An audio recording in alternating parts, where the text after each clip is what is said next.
राह को आसान बनाओ तो कुछ बात बने, जिंदगी हंस के बिताओ तो कुछ बात बने।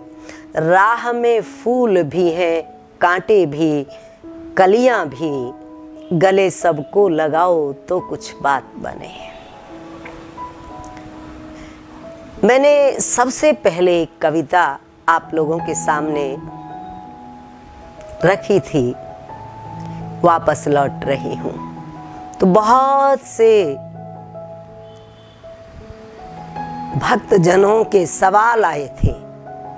इसका अर्थ कोई कुछ लगा रहा था, कोई कुछ लगा रहा था। सही मायनों में वापस लौटने का मतलब है कि हम उस जगह जाएं जहां से हमें बचपन का एक अलग आनंद मिला है।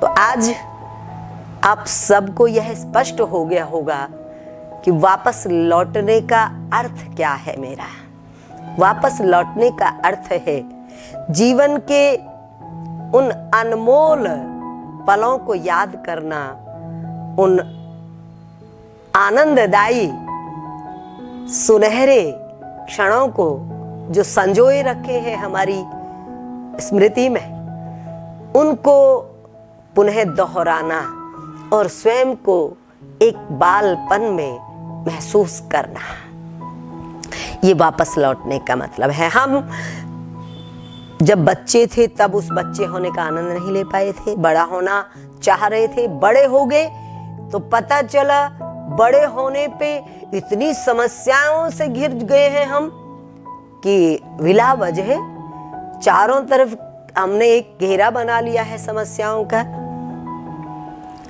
कभी कभी सभी के लिए जरूरी है कि वो इन समस्याओं को भुलाकर, इस बड़प्पन को भुलाकर बालपन में कदम रखे।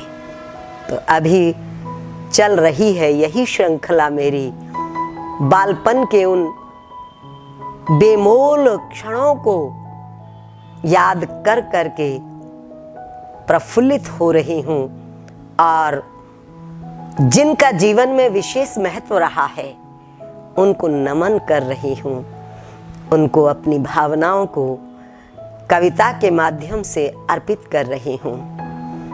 आज एक ऐसी विभूति को मैं लेकर आई हूं जो शब्दों में अगर उसका वर्णन करें तो इतना ही कह सकूंगी कि जैसे गुरुदेव थे कुछ वैसा ही व्यक्तित्व था उनका। मेरी जन्मभूमि के जंगल में एक बाग में वो रहा करते थे।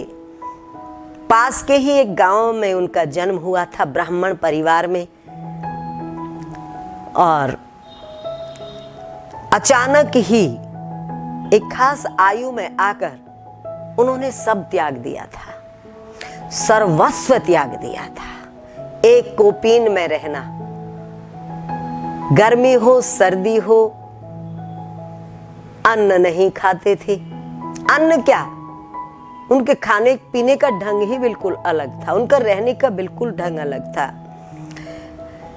हमने सामने देखा है, आंखों से देखा है उनको।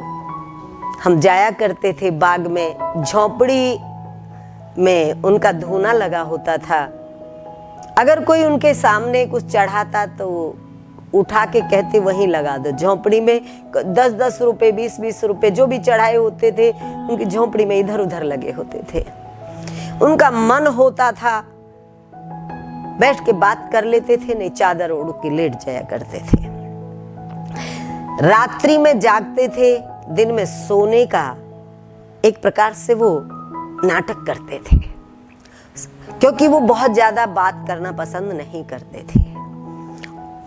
लेकिन मैं जब जाती थी तो मेरे सामने वो जब शुरू होते थे, बोलना शुरू करते थे, मैं मौन होकर उनकी वाणी को पीती थी। पान करती थी, उस अमृत का पान करती थी। मुझे नहीं पता चलता था, बहुत सारी चीज़ें समझ में नहीं आती थी, बहुत सारी बातें स्पष्ट नहीं हो पाती थी, पर लगता था जैसे किसी लोक में है ये। शरीर वहाँ था पर आंखें उनकी बंद हो जाती थी और बंद आंखों से वो जैसे कुछ और कहीं से दृश्य लेकर आ रहे हैं और उन दृश्यों का वर्णन वो अपनी वाणी से करते चले जा रहे हैं।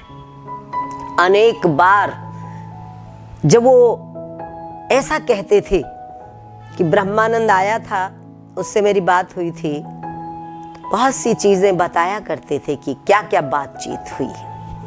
नहीं पता कि यह बात आपको विश्वसनीय लगेगी या नहीं लगेगी, पर उनका दर्शन यदि आप कर लेते, उनका थोड़ा सा सानिध्य आपको मिल जाता, तो विश्वास होता ही होता है।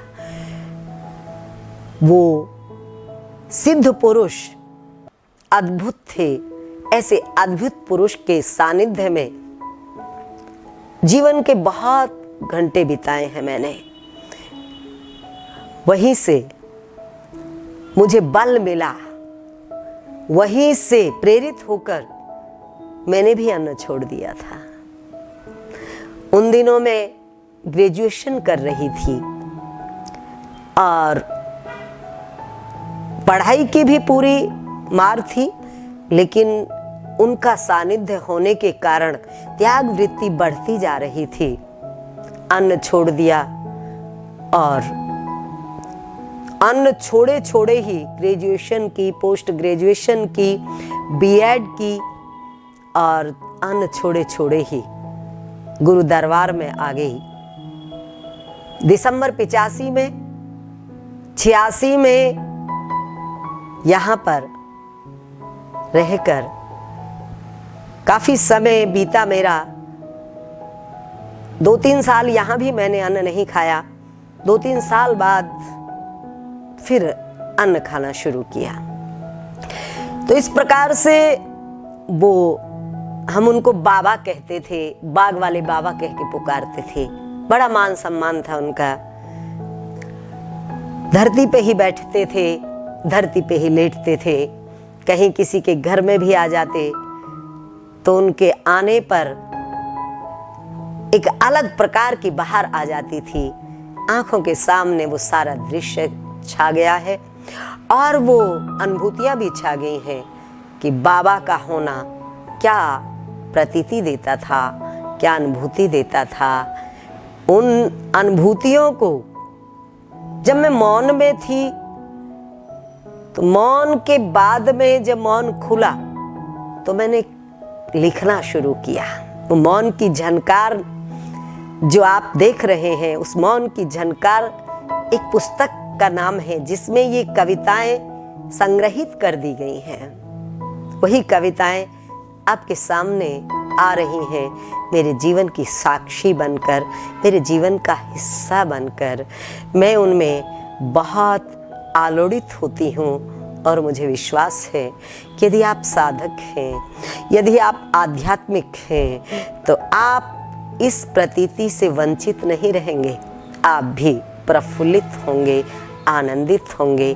आइए मैं लेकर चलती हूँ बाबा के उस अद्भुत विलक्षण स्वरूप की तरफ, जिसका कुछ अंश इन पंक्तियों में झलक रहा है।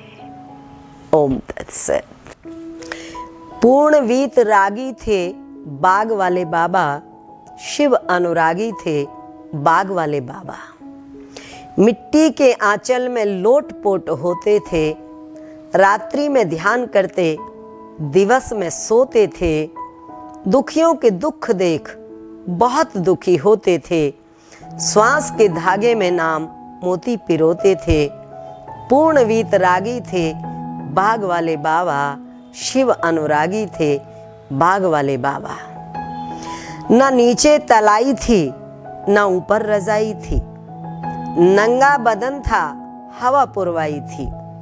खुले जंगल में धुनी रमाई थी, टूटी सी फूस की झोंपड़ी बनाई थी।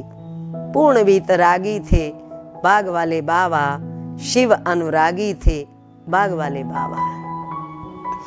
जब हम सब दर्शन को बाग में आते थे, मौन होकर उनके चरणों में बैठ जाते थे, तब वो आंख बंद कर सिद्ध लोक जाते थे।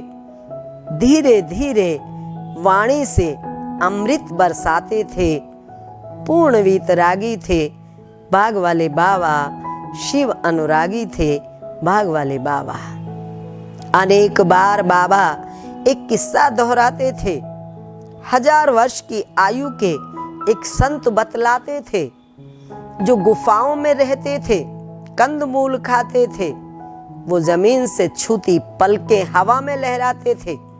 पूर्ण वीतरागी थे बाग वाले बाबा, शिव अनुरागी थे बाग वाले बाबा। एक बाल कन्या बहुत खिलवाड़ करती थी, पलकों को पकड़ ऊपर नीचे लटकती थी, कंधों पर चढ़ किलकारी भर फुदकती थी। बाबा की ये बात बड़ी रोमांचित करती थी। पूर्ण वीतरागी थे बाग वाले बाबा, शिव अनुरागी थे बाग वाले बाबा।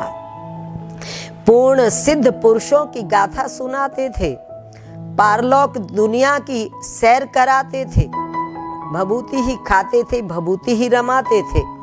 भजन के खातिर कुशा आसन बनाते थे। पूर्ण वीतरागी थे बाग वाले बाबा, शिव अनुरागी थे बाग वाले बाबा। दिव्य आत्माओं से खूब बात करते थे। गुरु ब्रह्मानंद से भी मुलाकात करते थे। देवी शक्तियों को आत्मसात करते थे। शील पर आशीष की बरसात करते थे।